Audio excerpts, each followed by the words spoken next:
Freddy, Selamat gimana? pagi. Oke, Lagi terima kasih, sehat ya? teman.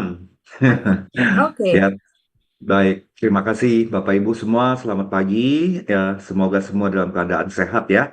Nah, hari ini saya akan membawakan satu topik, Bapak Ibu. Ini topik yang simple, ya, tetapi sangat basic. Ya, sangat basic. Kadang kita bisa lupa hal ini. Ya, jadi topik ini adalah sebagai pengingat buat kita semua. Saya berikan judulnya adalah Take and Give. Ya, ada topik yang lain, saya judulnya dibalik, give and take. Tapi kalau ini adalah take and give. Nah, Bapak Ibu, saya mulai dengan sebuah pertanyaan ya. Pernah nggak Anda ketika Anda melayani pasangan Anda, suami atau istri, melayani anak-anak Anda tuh merasa lelah banget, capek, ya, apalagi ada problem, ya, problem karakter, perbedaan, sering konflik, Anda merasa sangat lelah sekali. Atau Anda pernah nggak merasa banyak melayani orang, melayani di gereja, melayani di komunitas, melayani di tempat kerja. Oh, Anda merasa saya sendiri kok nggak dilayani ya? Dan Anda ambil berbagai pelayanan di gereja, dan Anda lelah secara internal. Anda lelah secara mental, ya, dan kelihatannya akhirnya pelayanan itu jadi seperti beban, ya. Atau Anda melakukan aktivitas apapun di dalam bekerja, Bapak Ibu, di mana Anda harus memberi, ya, memberi kontribusi, memberikan perhatian, memberikan energinya Anda, mensupport orang lain, mensupport bagian lain, dan Anda merasa juga kering di dalam. Nah, bila itu terjadi, Bapak Ibu sekalian, hari ini kita akan belajar, ya, dan mengingat Tuhan mau mengingatkan kita bahwa sebelum memberi harusnya kita menerima dulu. Seharusnya kita diisi dulu, ya. Seperti kita dapat kasih Tuhan dulu sebelum kita mengasihi orang lain. Jadi ada satu prinsip di dalam kehidupan kita sebagai murid Kristus, yaitu apa? Kita terima dulu, baru kita bisa memberi. Ya, ini ada prinsip kehidupan Kristen yang sangat mengubahkan gaya hidup kita, cara berpikir kita. Ya, jadi take dulu. Take dari mana? Dari Tuhan. Baru kita bisa give prinsipnya. Nah, saya berikan Anda contoh ilustrasinya adalah seperti eh, tangki bensin di dalam mobil, Bapak Ibu. Saya sebutnya tangki kasih ya. Nah, setiap kita, ya, kalau kita punya motor atau punya mobil, pasti punya tangki bahan bakar. Ya, kita nggak bisa loh naik mobil atau naik motor, jalan terus, tapi tangkinya kosong.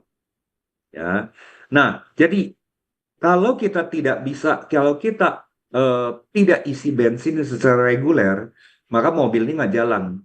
Sama, Bapak Ibu. Di dalam hidup kita, dalam diri kita punya namanya tangki kasih. Ya, tangki kasih ini perlu rutin diisi supaya memberikan energi, memberikan kekuatan, memberikan kasih karunia, ya, untuk kita melakukan berbagai aktivitas. Ya, kalau enggak, kita banyak mogoknya seperti mobil. Nah, mogoknya apa, Bapak Ibu? Marah, kecewa, gampang kesel, nuntut orang lain, burn out, ya, lelah sekali hidup ini. Nah, jadi seperti mobil yang setiap saat perlu diisi ulang bahan bakarnya, kita juga perlu diisi bahan bakar rohaninya.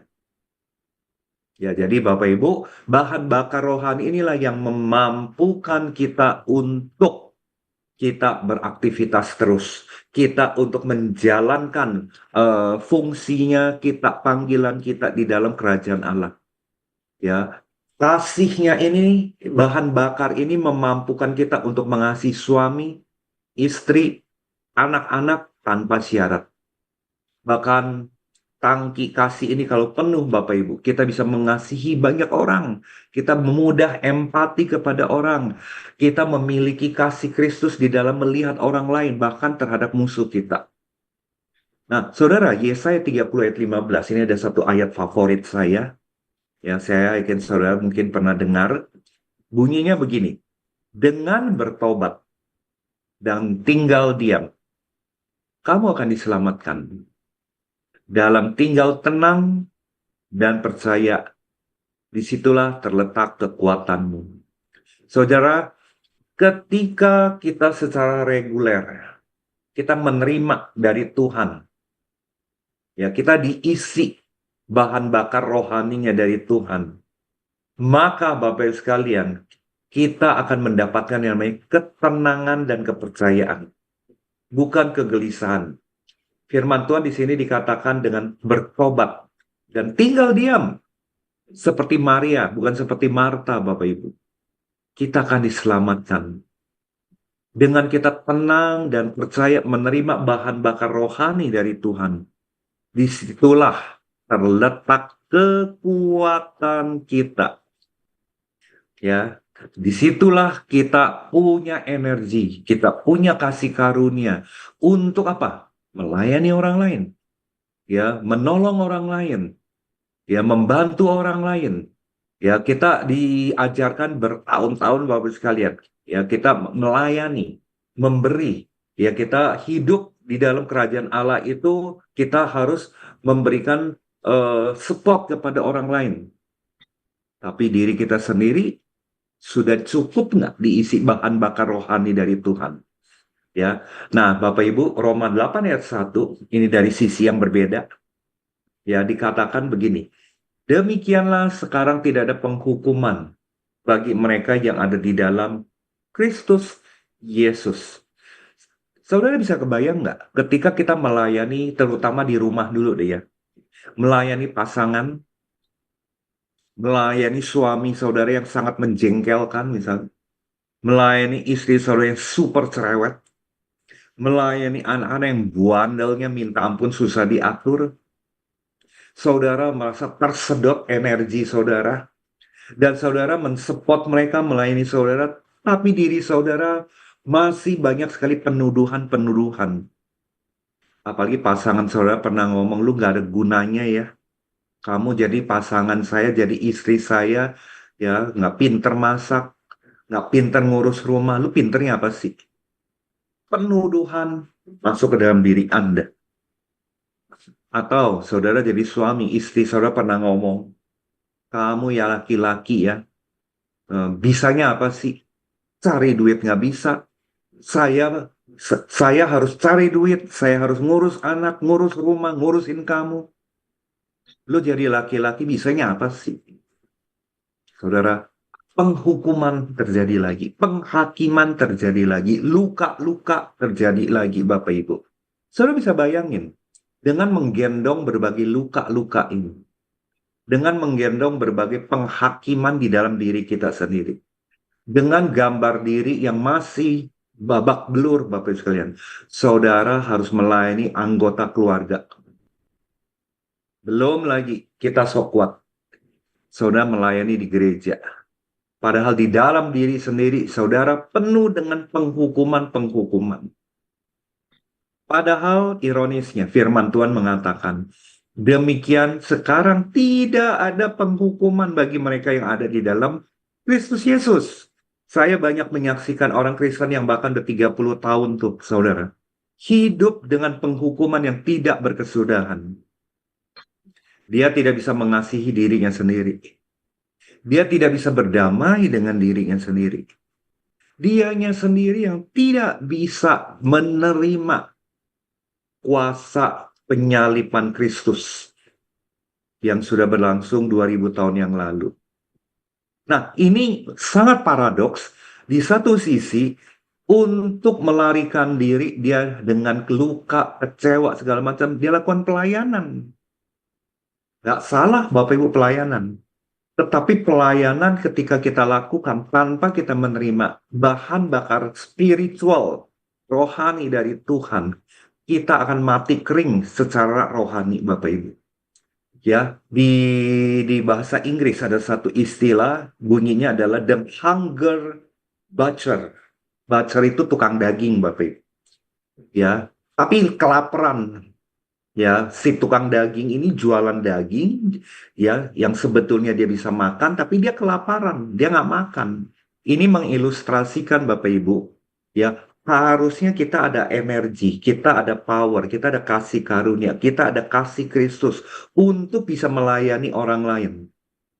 Tapi karena kita tidak belajar menerimanya setiap hari, dan kita dituntut untuk mendukung, menolong, menopang orang lain, maka kita akan mati kelaparan secara jiwa dan rohani. Saya mau tanya Bapak Ibu, coba Anda ketik angka 7. Kejadian kayak gini banyak nggak terjadi? Ya, ketik angka 7. Banyak nggak Bapak Ibu terjadi seperti ini? Yang Anda perhatikan di lingkungan, bahkan mungkin Anda sendiri ngalamin. Ya, Anda sendiri kayak baterai yang nggak di-charge berhari-hari, Bapak Ibu. Padahal perlu menjalankan berbagai aplikasi. Oke, udah ada beberapa orang ya ketik angka 7 ya. Nah, Bapak Ibu sekalian, firman Tuhan hari ini kita belajar, kita diingatkan tentang take and give dalam konteks take-nya adalah Bapak Ibu, ya berbagai kasih karunia yang dari Tuhan. Nah, jadi kebenaran fundamental yang kita perlu ingat dan kita perlu ingat adalah tetelestai. Sudah selesai. Ya, di kayu salib sudah selesai. Tidak ada lagi penghukuman. Tidak ada lagi penghakiman. Tidak ada lagi penuduhan. Tidak ada lagi naik kutuk keturunan. Ya, semuanya sudah selesai di kayu salib. Sekarang bagiannya kita adalah sebagai orang Kristen dalam arti murid Kristus adalah mulai menerima. Setiap hari kita terima kuasa salib itu. Kita menerima kasih karunia dari Tuhan. Bukan hanya memberi, memberi, memberi, memberi. Bisa amsyong loh Bapak Ibu. Makanya kenapa banyak orang Kristen yang mobilnya mogok. Ini ilustrasi loh ya Bapak Ibu ya. Metafor. Kita mogok Bapak Ibu. Kendaraan kita nggak berfungsi. Diri kita nggak maksimal. Kita melayani orang lain tapi kita kekeringan. Ya. Nah, jadi prinsip dasar alur yang benar adalah vertikal dulu. Kita diajarkan ya di Abalah up, in, out. Kita up dulu Bapak Ibu. Terima. Kita menerima berbagai kasih karunia.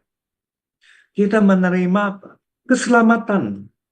Kita menerima pengampunan. Ini kita perlu tiap hari kita dapat Bapak Ibu. Kita take dulu sebagai sumber kekuatan dan bahan bakar hidup kita. Baru in, horizontal, dengan sesama. Kita baru bisa memberi. Ya, nah, apa aja yang kita perlu terima dan apa aja yang kita bisa terima. Saudara, tarik untuk mendengar. Ya, Bapak Ibu, ada 10 hal yang kita bisa terima dari kerajaan surga, Bapak Ibu. Luar biasa ya. Tuhan sudah kasih 10 poin. Ya, yang pertama Bapak Ibu, kasih. Kita isi tangki, ya bahan bakar itu dengan kasih. Saudara, saudara mesti sadar loh. Kita tidak bisa mengasihi orang lain dengan tulus jika kita belum menerima kasih Tuhan lebih dahulu. Kasih manusia terbatas, tapi kasih Allah memampukan kita mengasihi bahkan yang menurut kita menyebalkan Bapak Ibu. Ya, Yohanes 4 ayat 19, kita mengasihi karena Allah lebih dahulu mengasihi kita. Pertanyaannya sambil saudara introspeksi. Saudara tiap hari menerima nggak kasih Tuhan? Dan saudara mengucap syukur nggak? Tuhan, terima kasih Tuhan. Kasih-Mu tanpa batas. Aku mau menerima itu tiap hari Tuhan. Ya, masuklah kasih Kristus ke dalam hidupku. Saudara secara intentional, saudara secara sadar, saudara terima ini. Saudara ambil, take it. Ya, karena udah disiapkan. Saudara lakukan nggak? Setiap saat. Dan tiap hari aja, saudara. Setiap saat. Yang kedua, kita harus belajar menerima pengampunan. Ya, hanya orang yang telah mengampuni Tuhan, ya, yang dapat dengan rela mengampuni orang lain. Hanya orang yang telah mengalami pengampunan Tuhan. Sekali lagi, ya, kita menyadari saya sudah diampuni. Saya renungkan, aduh, saya ini kesalahannya udah seabrek-abrek, kesalahan saya segunung, dosa saya tak terkatakan, kebodohan saya udah setinggi gunung. Tapi Tuhan sudah hapus itu semua. Saudara sadari hal ini? Saudara renungkan hal ini enggak? Ketika saudara renungkan, berarti saudara sudah menerima pengampunan melalui kuasa salib Kristus. Dengan saudara lakukan ini, kita akan lebih mudah mengampuni orang lain. Ya, tanpa mengalami kasih karunia pengampunan, hati kita kepahitan melulu, Bapak Ibu. Apalagi ya, contoh nih. Saudara hidup dengan pasangan yang sangat menyiksa mental saudara. Itu nggak mudah loh Bapak Ibu. Ya akhirnya saudara terjebak dengan tekan terus. Damai sejahtera saudara di dalam diri saudara itu tipis persediaannya. Kenapa bisa kayak begitu? Karena tangkinya kita. Kita nggak isi tentang pengampunan setiap saat. Nggak cukup Bapak Ibu. Ya, saudara nggak gampang Bapak Ibu mengampuni orang yang melukai kita bertubi-tubi, berkesudahan, jangka panjang lagi. Nggak mudah loh Bapak Ibu. Makanya kita jangan sok kuat. Kalau saudara mengalami kayak itu, jangan sok kuat. Jangan sok kuat, jangan sotoy. Setuju nggak Bapak Ibu? Jangan sok kuat, jangan sotoy. Saudara perlu bahan bakar pengampunan dari Tuhan. Saudara menyadari ini dulu. Selain saudara menyadari kasih. Terima ini dulu Bapak Ibu. Ya, baru saudara punya energi untuk bisa ngampuni yang melukai saudara. Yang ketiga, saudara terima damai sejahtera. Terima damai sejahtera dari Tuhan. Banyak orang mempunyai misi membawa damai kepada banyak orang lain. Tapi hatinya sendiri belum damai. Ya, kita sendiri perlu loh mendapatkan damai sejahtera. Kita sendiri perlu berdamai dengan Kristus. Banyak orang yang belum bisa menerima dirinya apa adanya, Bapak Ibu. Ini banyak, saya mau bilang banyak banget. Belum bisa berdamai dengan masa lalunya. Belum bisa berdamai dengan masa kecilnya bahkan. Masih belum bisa, Bapak Ibu. Yang terjadi adalah apa? Ya, sekali lagi, Bapak Ibu sekalian. Kalau dia sulit berdamai dengan dirinya sendiri, maka dia sulit mendapatkan damai sejahtera dari Allah. Oleh karena itu, hal yang ketiga yang kita perlu dapatkan, yang kita perlu terima setiap hari, setiap saat adalah kita berdamai dengan Tuhan. Kita berdamai dengan diri sendiri. Dan saudara dapatkan damai sejahtera itu. Luar biasa ya. Tuhan sudah siapin 10 stok, Bapak Ibu.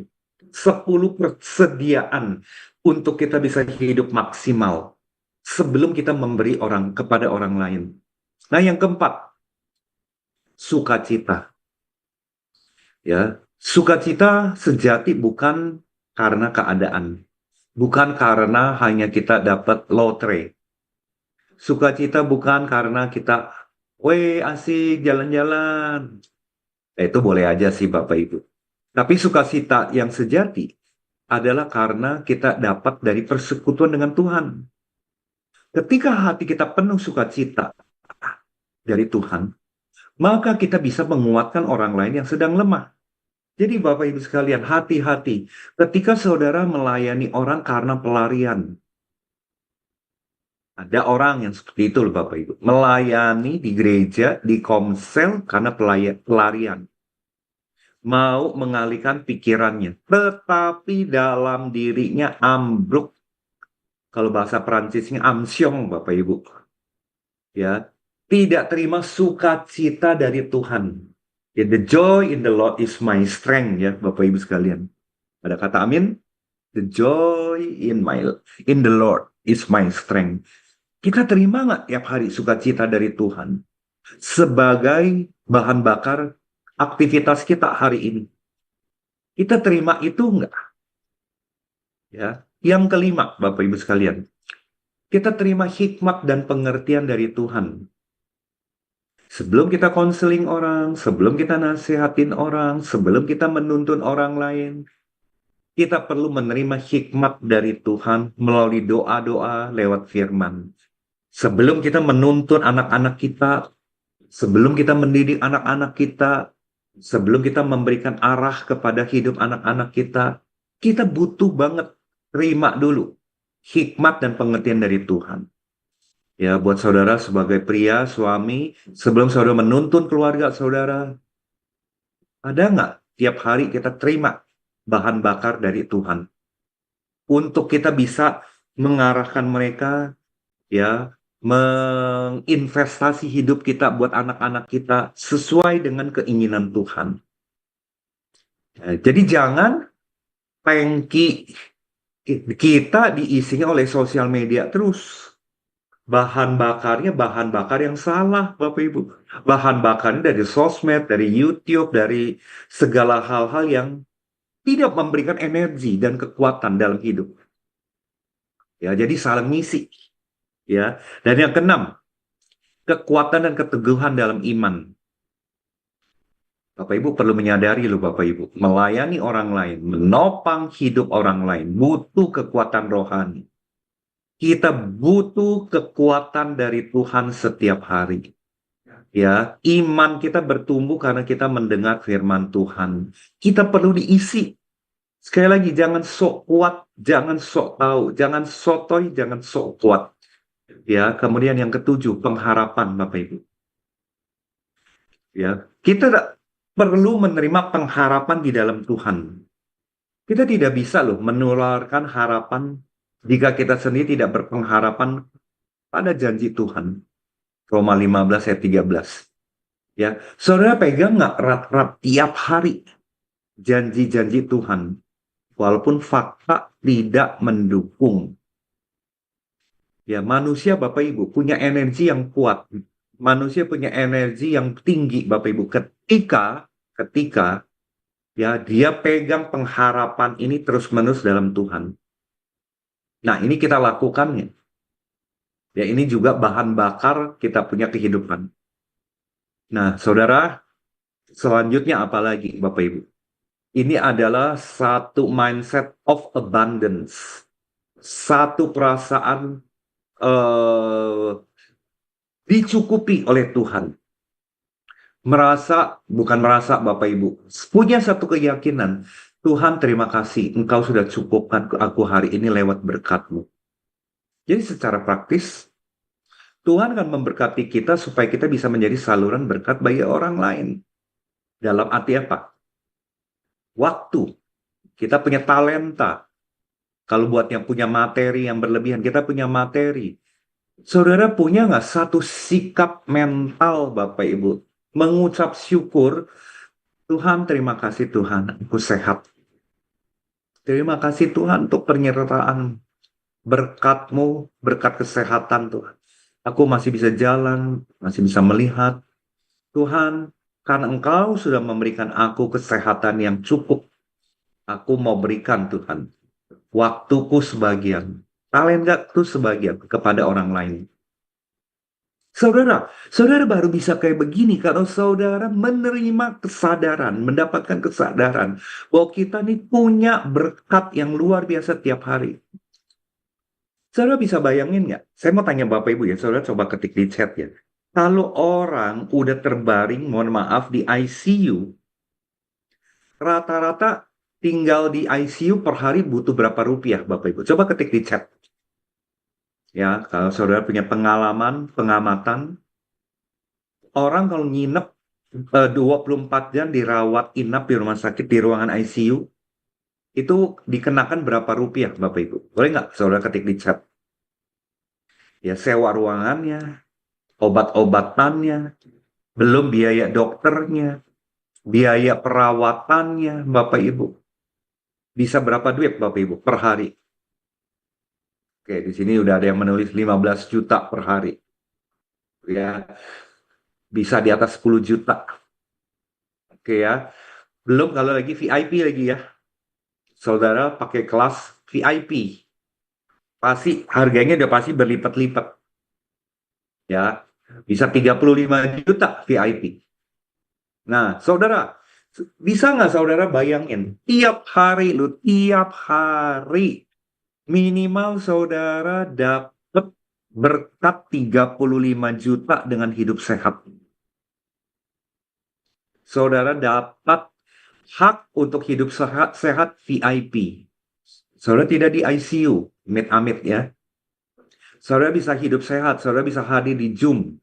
Saya hari ini bisa sharing kepada saudara. Saudara, itu aja kita udah berhutang sama Tuhan 35 juta. Every day. Saudara sadar hal itu enggak? Jadi kita katakan, Tuhan terima kasih Tuhan. Kita terima. Ya, kita dengan imajinasi kita, dengan suara kita. Kita katakan, Tuhan terima kasih Tuhan berkat ini. Aku udah dapat berkat yang berkelimpahan. Aku hidup sehat. Aku tidak perlu pakai selang apapun, tabung apapun untuk aku bisa hidup sehat. Aku tidak perlu oksigen bantuan. Aku tidak perlu tongkat. Aku tidak perlu kursi roda untuk aku bisa beraktivitas. Thank you, Lord Jesus. Saudara, dengan kita punya membangun kesadaran seperti ini, Bapak Ibu, maka Bapak Ibu, kita akan berlimpah dengan kasih. Kita akan berlimpah dengan ucapan syukur. Ada kata amin, Bapak Ibu sekalian. Ini kita baru 8 loh, belum 10. Jadi berkat dari Tuhan itu luar biasa. Kita perlu sadari hal itu. Kita perlu terima dulu. Tiap hari terima dulu Bapak Ibu. Baru kita bisa salurkan kepada suami, istri, anak, orang-orang di komsel, teman kompak, di gereja. Kita baru bisa salurkan itu dengan energi yang dari Tuhan. Ya, jadi jangan menjadi tukang daging yang mati kelaparan, Bapak Ibu. Yang kesembilan adalah panggilan, calling kita. Sebelum kita menolong orang lain, temukan arah hidup yang Tuhan sudah berikan. Kita terima panggilan yang sudah dapat dari Tuhan.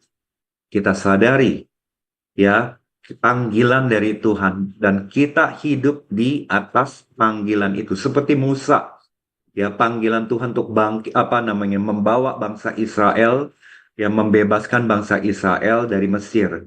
Dia hidup di atas panggilan itu. Ya, panggilan hidup saya, Bapak Ibu sekalian, adalah banyak menolong orang sebanyak-banyaknya dalam 2 bidang, marketplace dan parenting. Ya, dan itu saya sudah lakukan hampir 20 tahun lebih, Bapak Ibu. Dan energi itu, kekuatan itu, aliran kuasa itu nggak ada pernah habis-habisnya. Ya, kenapa? Karena itu dari Tuhan. Kalau panggilan itu adalah karena emosi sesaat saya akan gampang bosen.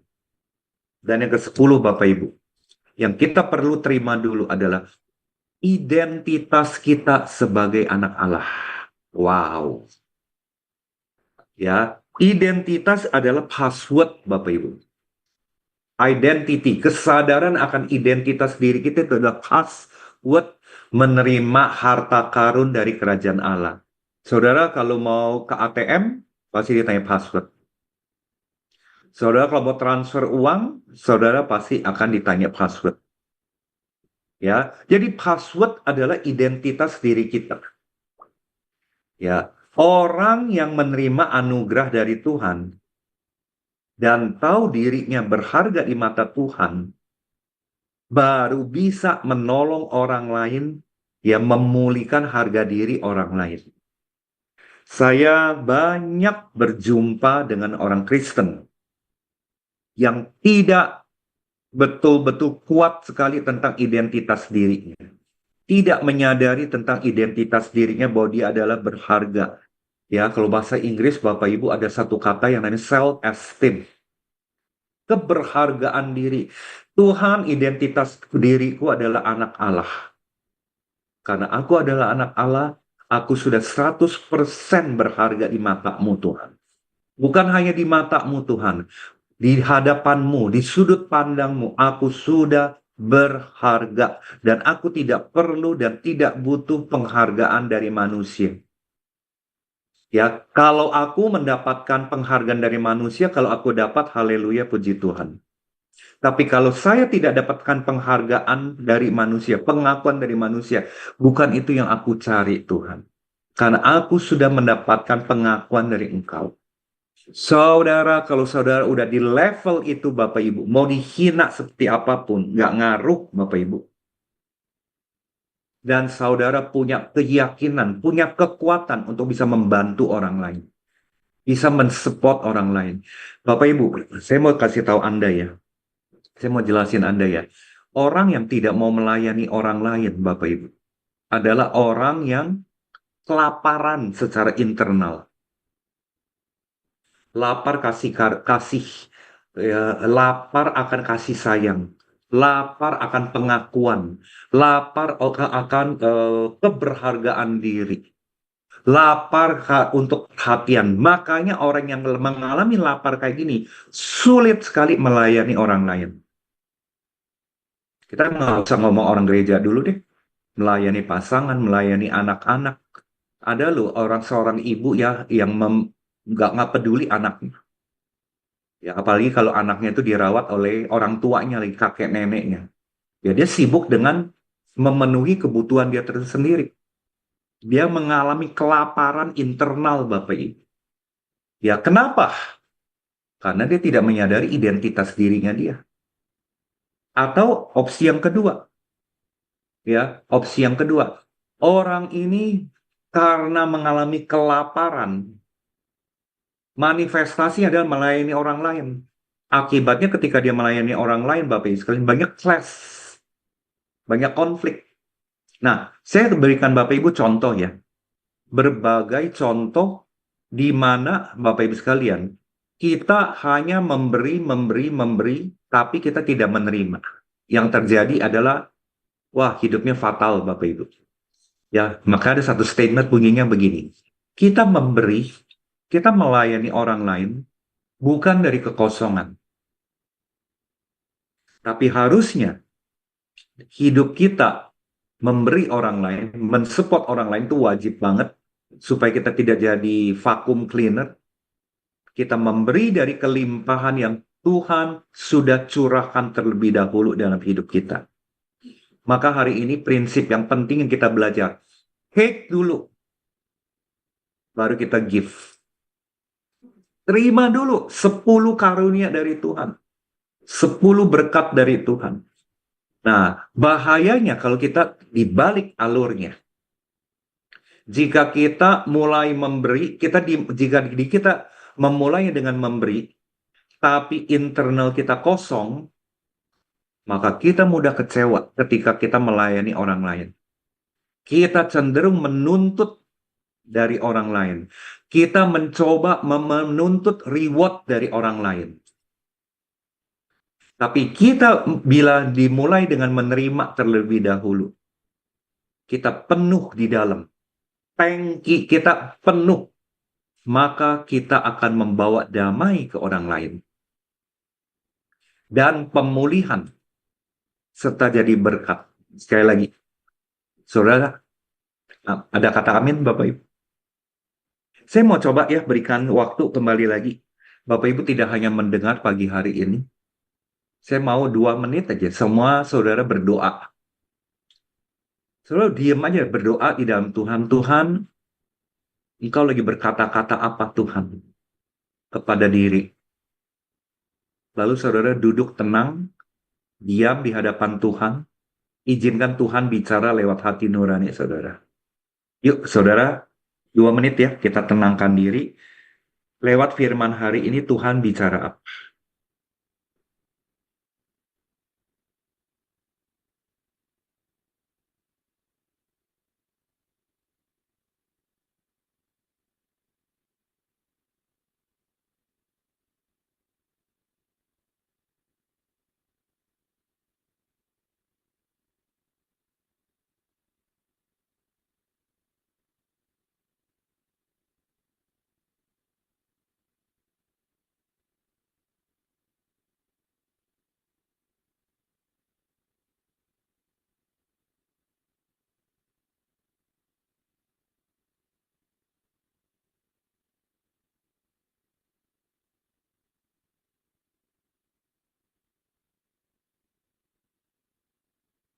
Ya, saya yakin Bapak Ibu, Tuhan pasti bicara kepada kita semua. Ya, Tuhan pasti bicara lewat firman-Nya pagi ini. Ya, apakah kita sudah setia menerima tiap hari untuk kita bisa memberi? Apakah kita rutin menerima sebelum kita memberi? Saya berikan Bapak Ibu sekalian, jangan sampai saudara kejebak dalam gaya hidup seperti ini. Hanya memberi tapi kosong di dalam. Contoh Bapak Ibu sekalian ya. Saudara melayani orang lain. Saudara melayani gereja, komsel, kompak. Tapi saudara sendiri belum menerima kasih Tuhan yang memampukan untuk mengasihi tanpa syarat. Kasih Tuhan yang kita terima on and off. Nah, ini bahaya. Contoh lagi yang lain. Saudara mengampuni orang lain. Berusaha dengan tenaga sendiri mengampuni orang lain. Tapi belum menerima pengampunan dari Tuhan. Saudara udah tahu. Kita udah tahu. Tapi kita tidak klaim itu, menyadari itu tiap hari. Ingat loh, iblis itu kerjaannya sifatnya menipu. Menipu pikiran kita terus. Nah, harus yang kita klaim ini, kita afirmasi Bapak Ibu, bahwa saya sudah menerima pengampunan dari Tuhan. Kemudian Bapak Ibu, apakah saudara orang yang terlibat aktif menasehati orang, pelayanan konseling, tapi kita sendiri belum menerima hikmat Tuhan untuk berbicara dengan orang lain? Ya, kita nasehatin pinter gitu ya, kita nang kita nasehatin konseling orang, tapi kita sendiri juga jarang menerima hikmat dari Tuhan. Kita mencoba mendamaikan orang lain dalam konflik, tapi kita sendiri belum menerima damai Kristus di hati. Paradoks ya. Kita memotivasi orang lain, tapi kita sendiri tidak tiap hari diisi oleh sukacita sejati dari Tuhan. Lalu Bapak Ibu, kita menopang orang lain yang lemah, tapi kita sendiri belum menerima kekuatan baru dari Tuhan. Makanya kenapa ya Bapak Ibu, ada orang-orang yang melayani di gereja itu burn out. Ya, kering. Ya, dari dalam dirinya kering Bapak Ibu, burn out. Kemudian yang selanjutnya, contoh yang selanjutnya, kita semangati orang lain untuk percaya. Tapi kita sendiri belum menerima pengharapan dari janji-janji Tuhan. Kita motivasi orang. Yes, yes, yes, you can do it. Ayo, ayo. Tapi kita sendiri juga udah hopeless di depan Tuhan. Bahkan doa kita seringkali, Tuhan, kau ada apa enggak sih? Ya, saudara melayani suami yang belum bertobat. Tapi tiap hari belum diisi tangkinya dengan menerima kasih dan kesabaran dari Tuhan. Kasih dan kesabaran itu buah roh. Kita belum bergaul akrab dengan Roh Kudus. Sekali lagi, makanya kan konfliknya tuh nggak pernah berhenti karena pakai kekuatan sendiri. Ya, sok tahu, sok kuat. Ya, lalu kita membimbing orang lain menemukan panggilan hidup, tapi kita sendiri belum menerima panggilan dari Tuhan. Paradoks ya, terbalik jadinya Bapak Ibu. Kita menguatkan harga diri orang lain, Tapi kita sendiri belum menerima anugerah dan identitasnya sebagai anak Allah. Kita sendiri nggak punya awareness setiap detik, kesadaran setiap detik. Identitas kita di depan Tuhan itu siapa? Ini sekali lagi Bapak Ibu sekalian. Kita memberi diri kita kepada berbagai pihak, tapi kita kosong di dalam. Makanya kenapa mobilnya jadi mogok. Ya, nah, apa dong sikap hati kita untuk bisa menerima? Harusnya gimana dong sikap hati kita di dalam menerima setiap saat dari Tuhan? Ya, jadi Bapak Ibu sekalian, yang pertama adalah mau nggak kita punya hati yang rendah? Tuhan, Engkau isi hatiku Tuhan. Hari ini Tuhan. Setiap saat Tuhan. Saudara duduk, diam, dan tenang. Yesaya 30 ayat 15. Disitulah letak kekuatanku. Ya, saudara terbuka mendengar suara Tuhan. Ya, saudara sempatkan diri, berserah penuh. Saya pernah sharing, setelah saudara berserah, apapun yang saudara serahkan kepada Tuhan, jangan ditarik lagi. Dan saudara, setiap detik, horam deo, artinya kita menyadari Tuhan ada di depan kita. Tuhan lagi menyinari wajahnya kepada kita.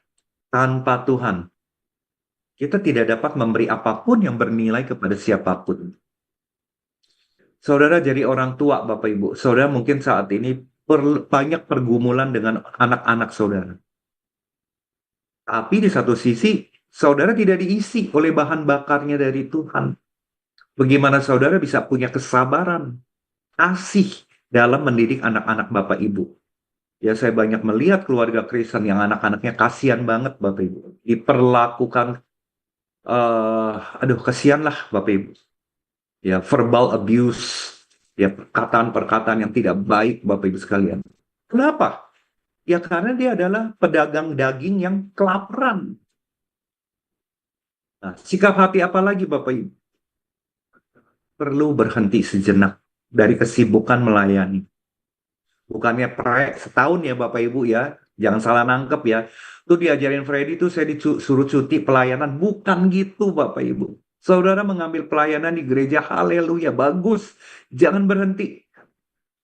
Tapi intinya setiap hari saudara berhenti sejenak. Kayak mobil Bapak Ibu. Ke gas station, pompa bensin, parkir beberapa menit, berhenti mobilnya.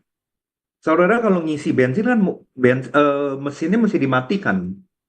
Mesinnya dimatiin, diisi Bapak Ibu beberapa menit. Baru saudara jalan lagi. Itu yang perlu kita lakukan. Kita lakukan termasuk saya Bapak Ibu. Belajar diam di hadapannya. Dan membiarkan kasih, damai, sejahtera, hikmatnya mengisi kita. Kita terima Bapak Ibu tiap hari kasih Tuhan, damai sejahtera Tuhan, hikmat dari Tuhan. Ya jadi jangan mobilnya saudara jalan terus walaupun udah merah Bapak Ibu. Tankinya udah kosong, mogok Bapak Ibu. Nah, jadi dari hati yang terisi inilah kita baru bisa memberi dengan tulus dan punya power ya untuk orang lain. Nah, saudara, saya akan tutup dengan ayat ini. Saya ingin ajak saudara baca ya sama-sama dengan saya, tapi nggak usah buka mic. Kita baca sama-sama ya. 1, 2, 3. Yohanes 15 ayat 5. Akulah pokok anggur dan kamulah ranting-rantingnya. Barang siapa tinggal di dalam aku dan aku di dalam dia, ia berbuah banyak. Sebab di luar aku kamu tidak dapat berbuat apa-apa. Jadi Bapak Ibu, firman ini mengingatkan kita. Ayo, kita melekat terus di pokok anggurnya. Karena kita adalah ranting-rantingnya. Ketika nutrisi saudara kita diisi tiap hari, terima nutrisi dari pokok anggurnya, maka ranting-ranting anggur itu akan berbuah. Ya, jadi kesimpulannya apa sih Bapak Ibu? Nah, saya kesimpulannya ya, kehidupan rohani kita memiliki alur yang sederhana. Simple, tapi seringkali kita terbalik. Tuhan rancang kita untuk menerima dulu, ya, dari Dia, baru kita bisa memberi. Saat urutan ini terbalik, yang terjadi bukan pelayanan, tapi kelelahan. Saya yakin saudara setuju. Ya, sama seperti pipa air yang tidak tersambung ke sumbernya, Bapak Ibu. Sehebat apapun usaha kita, tidak akan pernah bisa mengalirkan kehidupan ke orang lain.